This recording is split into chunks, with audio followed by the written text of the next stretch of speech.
जोहार नमस्कार साथियों, मेरे YouTube चैनल में आपका स्वागत है। आज का मेरा टॉपिक है पेशा एक्ट पर। मैंने पेशा एक्ट के निम्न बिंदुओं को छांट कर आपको समझाने का प्रयास किया है। जो भी साथी मेरे YouTube चैनल में नए आए हैं तो चैनल को सब्सक्राइब करें, ताकि जब भी मैं YouTube में वीडियो डालूं तो सबसे पहले नोटिफिकेशन आप तक पहुंच पाए, और बेल आइकन को दबा लीजिए।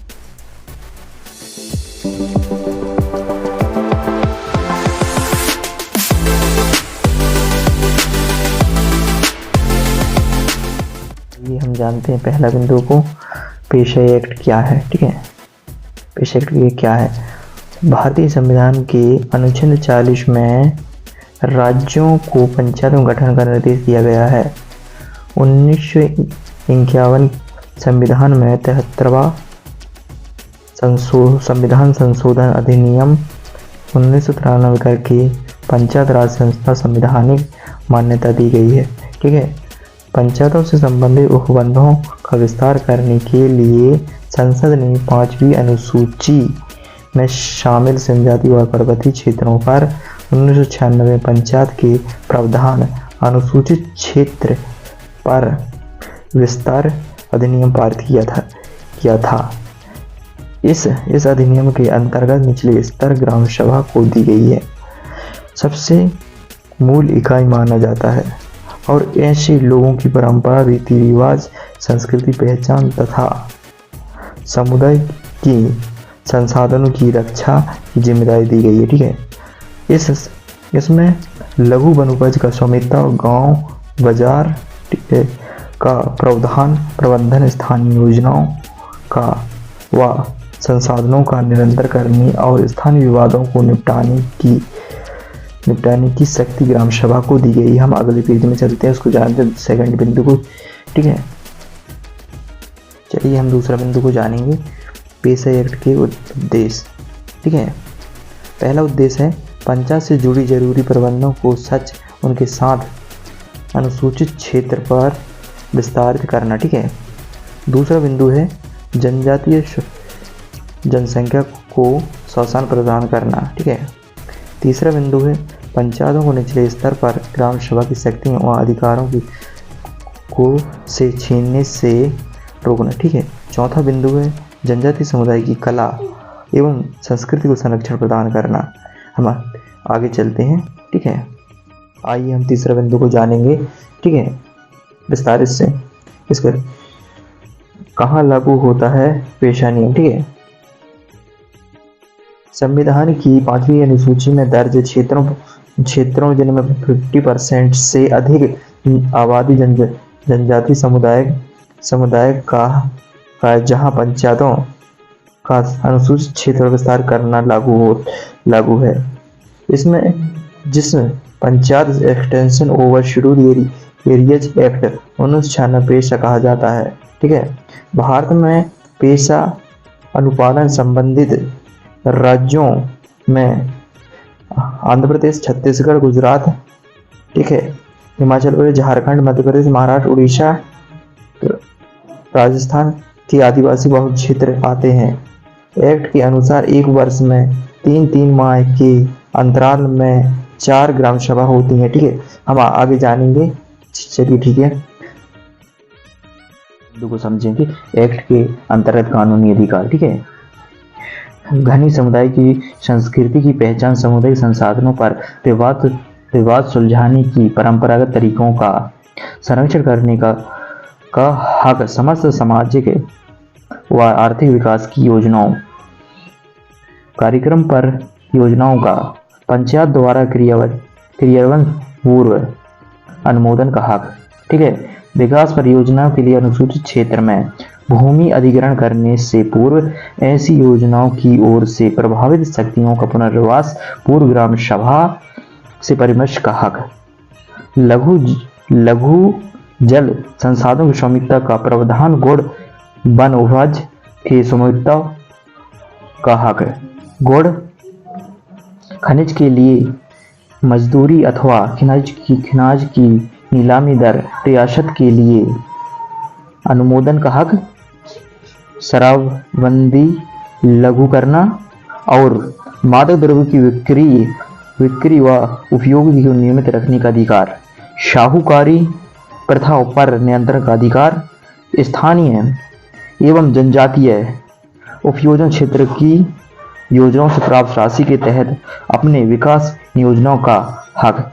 ठीक है, हम आगे वीडियो में चलते हैं, आगे जानते हैं।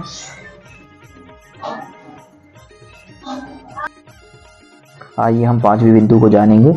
ग्राम सभा को दी गई प्रमुख शक्तियां। ठीक है, मद निश्चित लागू करने का अधिकार, समाप्त विकास योजनाओं का पूर्व अनुमोदन, जनजातीय उपयोजना पर निरंतर विकास कार्यों पर खर्च हुई राशि का ग्राम सभा को अनुमोदन, गरीबी उन्मूलन, अन्य व्यक्तिगत लाभ की योजनाओं के लिए लाभार्थी का चयन तथा सामाजिक क्षेत्र की संस्थाओं व कार्यों पर नियंत्रण, परंपरागत कानून एवं सांस्कृतिक प्रचलन अनुसार स्थानीय विवादों का निपटाने, प्राकृतिक संसाधनों का स्वामित्व एवं प्रावधान, जल स्रोत, सामगत लागत, भूमि लघु वनोपज संग्रहण व भूमि, ठीक है, अधिग्रहण तथा खनन मामलों की स्थानीय आदिवासियों की स्वामित्व का कायम रखते हुए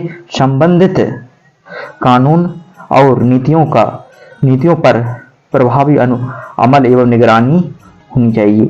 हम आगे वीडियो में चलते हैं, हम जानेंगे 6वां बिंदु को। चलिए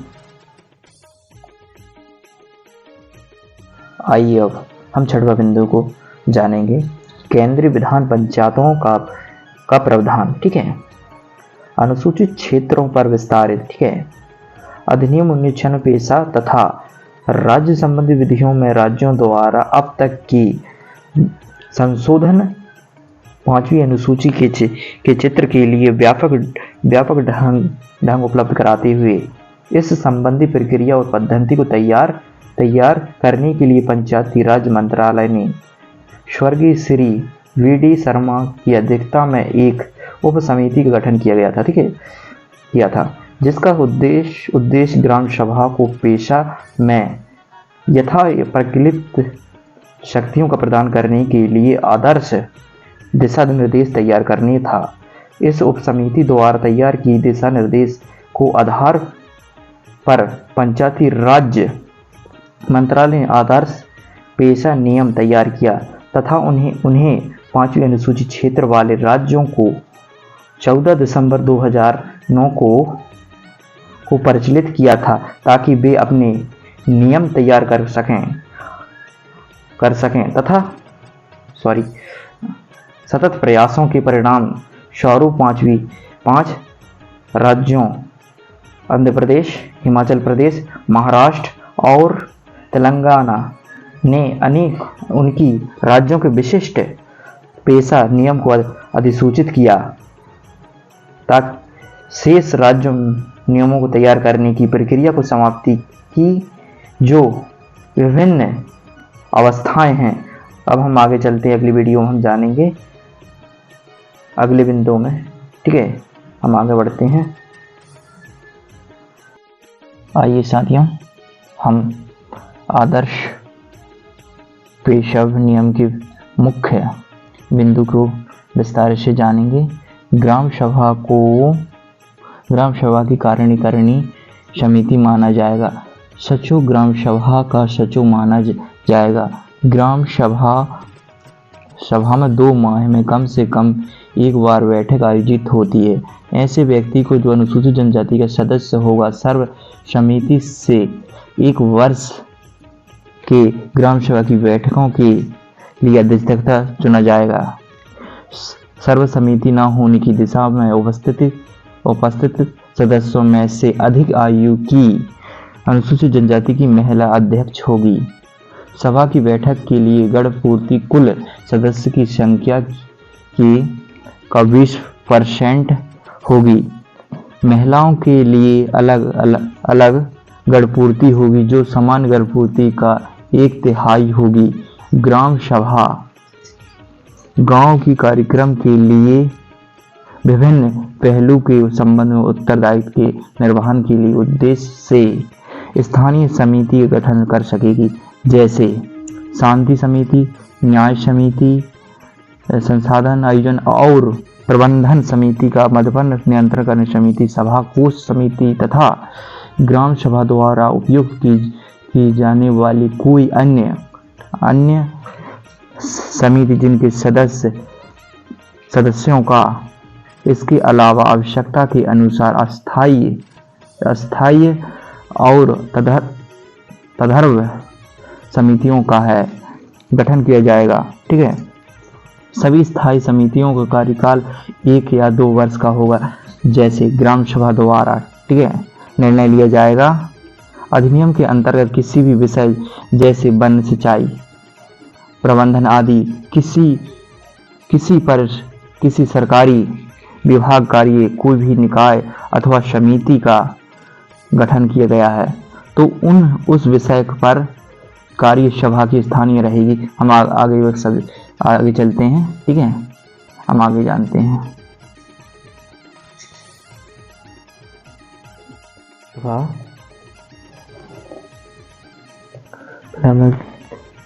पहला जन्म, दूसरा मृत्यु, तीसरा विवाह, चौथा त्योहार, पांचवा जीवन की तलाश में गांव से बाहर जाने वाले व्यक्ति की विवरण के लिए एक पृथक रजिस्टर का अनुसरण करने के लिए एक सक्षम ग्राम पंचायत के लिए अपने क्षेत्रों में किए कार्यों के लिए ग्राम सभा द्वारा ली गई समस्त धन उपयोग पात्र उस प्राप्त करना अनिवार्य है। ठीक है, यदि ग्राम सभा की यह राय है कि कोई और राज्य विधान प्रथागत विधि सामाजिक और धार्मिक, ठीक है, रीति रिवाज और समुदाय संसाधनों की परंपरा एक प्रबंधन प्रक्रिया के अनुरूप नहीं है तो वह उस संबंध में एक विकल्प पारित करेगी और जिला कलेक्टर के माध्यम से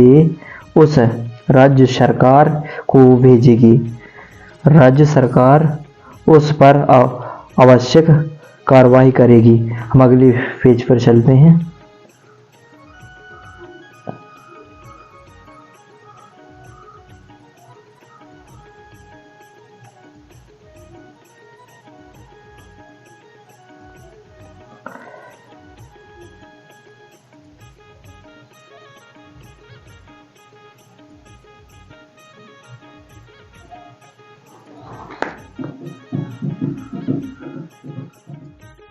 आइए साथियों, जो मैंने 8वां बिंदु तैयार किया है उसको मैं अनुवादित कर रहा हूं। तो पेशा एक्ट का महत्व है। ठीक है, पेशा प्रभावी क्रियान्वयन केवल विकास लाएगा, बल्कि यह 5वीं अनुसूची क्षेत्र लोकतंत्र और गहरा होगा। पेशा के कई फायदे हैं।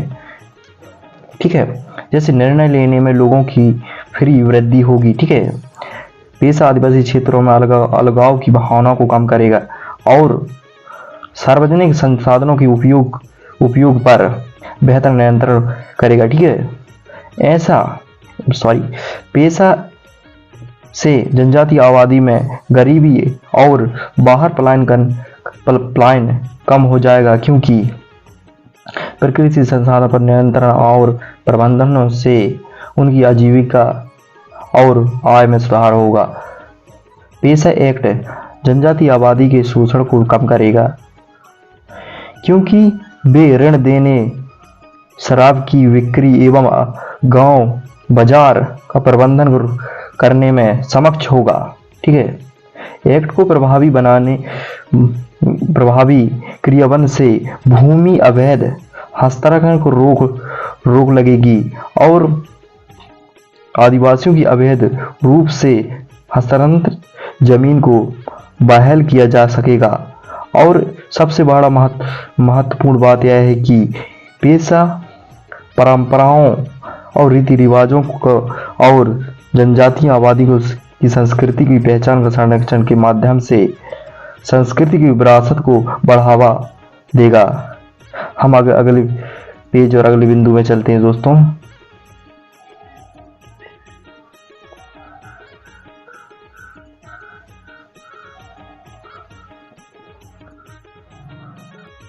आइए साथियों, मैं 9वां बिंदु को अनुवादन कर रहा हूँ।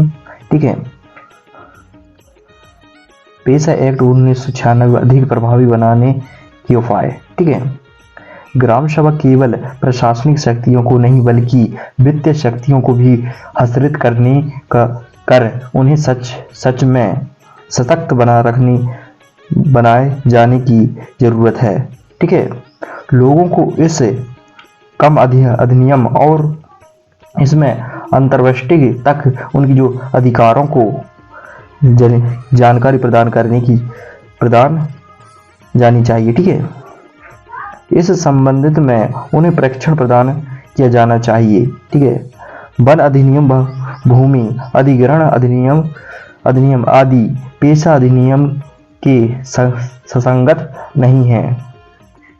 संसाधनों की आवश्यकता है ताकि अनुसूचित क्षेत्र में ग्राम सभाओं को लघु वनोपज, जल निकाय और भूमि संसाधनों का सही मायने में स्वामित्व प्रदान किया जा सके। एक मजबूत शिकायत के निवारण तंत्र स्थापित करने की आवश्यकता है ताकि नागरिकों की जो आवश्यकता के अनुरूप इस अधिनियम को लागू किया जा सकेगा। ग्राम सभा और ग्राम पंचायत में महिलाओं की जो भागीदारी को सुनिश्चित करने की विशेष ध्यान दिया जाना चाहिए। ठीक है, अनुसूचित क्षेत्र वाले राज्यों के लिए पेशा के अंतर्गत विकास संबंधित योजनाओं बनाते समय पंचायती राज मंत्रालय और जनजातीय कार्यालय मंत्रालय को मिलकर कार्य करने की आवश्यकता है।